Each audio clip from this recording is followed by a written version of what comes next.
Perang antara Rusia dan Ukraina semakin tidak jelas bagaimana akhirannya. Banyak pakar barat sendiri menjadi khawatir bagaimana kelak perang ini akan berakhir, karena membayangkan banyaknya persenjataan akan terlibat.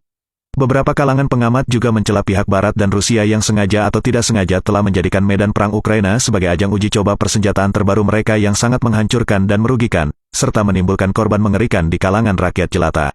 Ada beberapa isu yang sangat mengganggu. Sebagai gambaran isu pertama kita mengutip bagaimana baru-baru ini mantan Presiden Prancis Francois Hollande memberikan pandangannya tentang Rusia, khususnya tentang Putin dalam sebuah wawancara dengan Politico di kantornya di Paris. Hollande menyampaikan, Putin bertaruh bahwa Barat akan bosan mendukung Ukraina dan akhirnya menyetujui diakhiri konflik dengan negosiasi yang menguntungkan Rusia. Hollande, yang menjabat sebagai Presiden Prancis sejak 2012 hingga 2017, memiliki banyak pengalaman langsung dengan Putin. Dia sangat mengenal Putin, dan dia pernah berkali-kali memimpin negosiasi dengan Putin, melibatkan mantan Kanselir Jerman Angela Merkel, dalam forum diplomatik format Normandia pada 2014 setelah Moskwa menganeksasi Crimea dan mendukung separatis pro-Rusia di wilayah Donbas. Menurutnya, Putin adalah orang yang sangat rasional, kata Hollande ketika ditanya apakah Putin dapat memperluas konflik di luar Ukraina. Dia sangat bisa. Dia adalah seorang yang sangat rasional, jauh dari kata gegabah, seperti yang banyak dispekulasikan oleh sumber barat. Semua yang dia lakukan pasti dengan perhitungan, dan dia punya alasannya sendiri dan dalam kerangka itu, dia selalu siap menggunakan kekerasan. Dia hanya bisa memahami dinamika, kekuatan, dan cara ini saja yang bisa kita atur untuk melawannya, sambung Hollande. Saat invasi Rusia ke Ukraina hampir menginjak 1 tahun, Hollande menambahkan bahwa Putin akan berusaha mengkonsolidasikan keuntungannya untuk menstabilkan konflik. Berita buruknya, hampir tak ada rencana Putin yang gagal selama ini. Tidak peduli berapa lama itu akan berjalan, dia juga terkenal sangat sabar dengan rencananya. Ada lagi isu kedua di mana Amerika memperingatkan, tanggung jawab Ukraina terhadap semua senjata canggih yang dikirim Barat.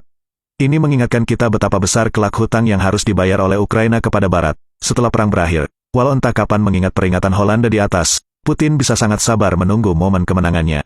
Dan dari waktu ke waktu biaya perang yang harus dipikul Ukraina dan Barat akan terus membengkak. Lalu ada lagi isu ketiga, di mana Presiden Turki Tayyip Erdogan memperingatkan, mengirim senjata ke Ukraina hanya akan memperburuk konflik dan menguntungkan cukong senjata.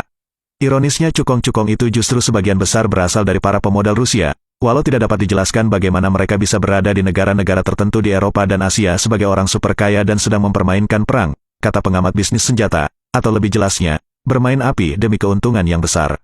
Tidak jelas, apakah bisnis senjata ini kemudian kembali untuk membiayai perang Rusia, terutama untuk membiayai tentara bayaran seperti Wagner Group. Jika ya, Barat benar-benar terkena dikibuli. Ada lagi sebuah isu keempat yang dipercaya oleh beberapa pihak di Barat, tapi dibantah oleh Gedung Putih, yakni sebuah perjanjian rahasia antara Gedung Putih dengan Kremlin, di mana Amerika menawarkan 1/5 wilayah Ukraina, dengan syarat Moskow menghentikan perang. Wilayah tersebut boleh menjadi milik Rusia.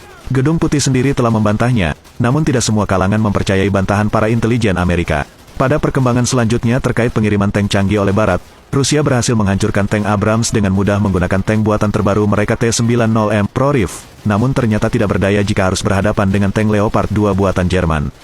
Putin mengakui keunggulan tank Jerman sebagai tank dengan kualitas material super yang sangat sulit dihancurkan.